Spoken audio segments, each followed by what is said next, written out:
All right, let's get right into it. There's been this huge panic lately about AI timelines and what it all really means for the industry.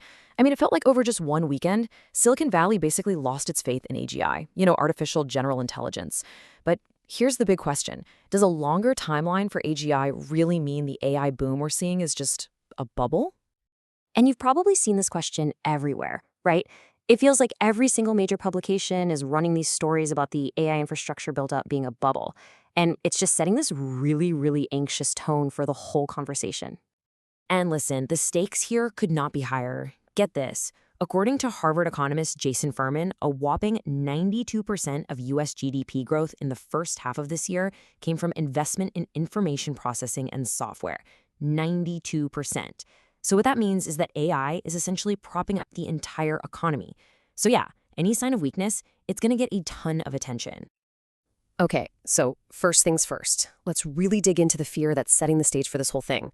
The market's mood has definitely shifted, and we need to understand why. And it's not just one thing. These fears are all piling on top of each other. First, you've got these wild claims from analysts, like one saying the AI bubble is 17 times bigger than the dot-com bust. Then you have the market sentiment indexes, which have just swung from greed way over into fear. And then there's this nagging worry about, circular investments. That's where a big tech company invests in an AI startup, and that startup just turns around and spends all that money on the tech company's cloud services. But really, the biggest worry underneath it all? A slowdown in demand. It all comes down to this. Can we generate enough real revenue to justify all this insane investment? So all this anxiety bubbling under the surface, it was basically the perfect fuel for what happened next. Over one single weekend, a series of events unfolded that seemed to confirm everyone's worst fears, that progress was grinding to a halt. It all kicked off with this report from The Information. It was detailing some pretty serious friction between Microsoft and OpenAI. Apparently, Sam Altman felt that Microsoft wasn't building data centers fast enough, and that was the single biggest roadblock to AGI. Then came this classic case of hype just totally outpacing reality, and the whole thing was capped off by a single viral podcast interview that basically set the internet on fire. Yeah, this gaffe was something else. So here's what happened. An OpenAI VP tweeted that GPT-5 had solved 10 previously unsolved mathematical problems, these Erdos problems. Huge news, right? Well, it turned out the model had just found some existing research papers that the website's maintainer hadn't seen yet. Look, it was an honest mistake, but you had high-profile people like the CEO of Google DeepMind calling it embarrassing.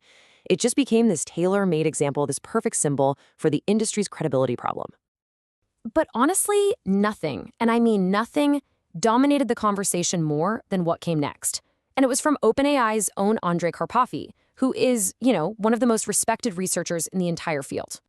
I'm sure you saw it. This one quote was screenshotted and just shared everywhere. Coming from the ultimate insider, it felt like this damning confirmation that the technology just isn't what it's hyped up to be. He was basically saying the industry is trying to pretend everything is amazing when, from where he's sitting, it all still needs a ton of work.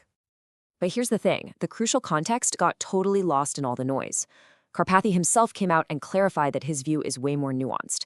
He said, yeah, he's pessimistic compared to the crazy hype you see on Twitter, but he's still incredibly bullish on a decade-long timeline for AGI. In his own words, that's a very bullish timeline overall. So you gotta ask, why did his words hit so hard?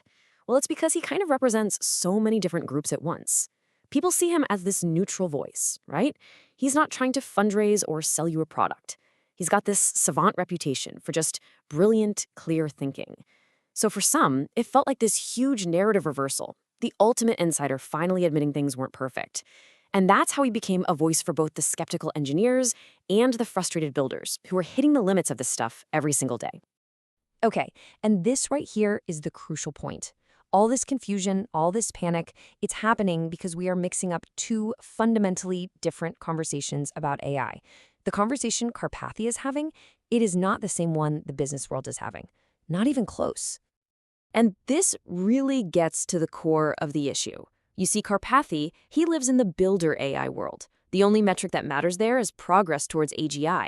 The goal? Full human replacement. So from that perspective, yeah, today's models are not there yet. But then you have the entire business world operating in the applied AI world.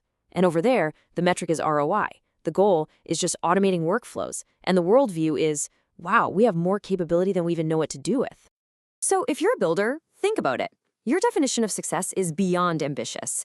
You're trying to create an agent that you would literally prefer to hire over a human for any job. When that's your benchmark, of course you're going to call today's tech slop. I mean, these guys live at the absolute bleeding edge of what's possible and what isn't. But then you flip it around and look at it from the applied perspective. The goal isn't really full human replacement. It's about taking the AI we have right now, today, and plugging it into real, messy, inefficient corporate workflows to create value now. It's a totally different challenge, way more pragmatic and immediate. And this is where it gets interesting, because when you start looking through that applied AI lens, the picture of the immediate future becomes completely different, and frankly, a lot more optimistic. You see experts in the enterprise world like Aaron Levy, the CEO of Box, making this exact point. He talks about something called a capability overhang. All that means is that the AI models we have today are already powerful enough to solve tons and tons of business problems. The issue is, companies just haven't adopted them yet. And here's a thought that's just staggering. A pretty reasonable estimate suggests that less than 5% of all the knowledge work out there that could be improved by the AI we have today actually is. So the bottleneck isn't the tech. It's not about capability. It's about our ability to adopt it. So what does this all mean?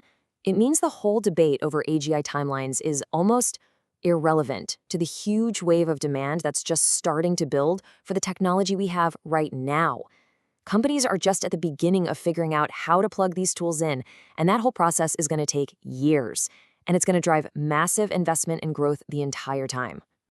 And really, this is the bottom line. We don't need to wait for some hypothetical AGI to show up for AI to completely transform the economy.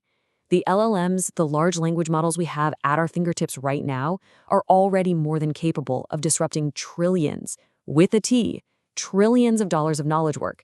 The revolution is already here. It's just not evenly distributed yet. So does a longer AGI timeline mean we're in a bubble? Not necessarily. In fact, you could argue it just means the real, tangible opportunity is right here, right now.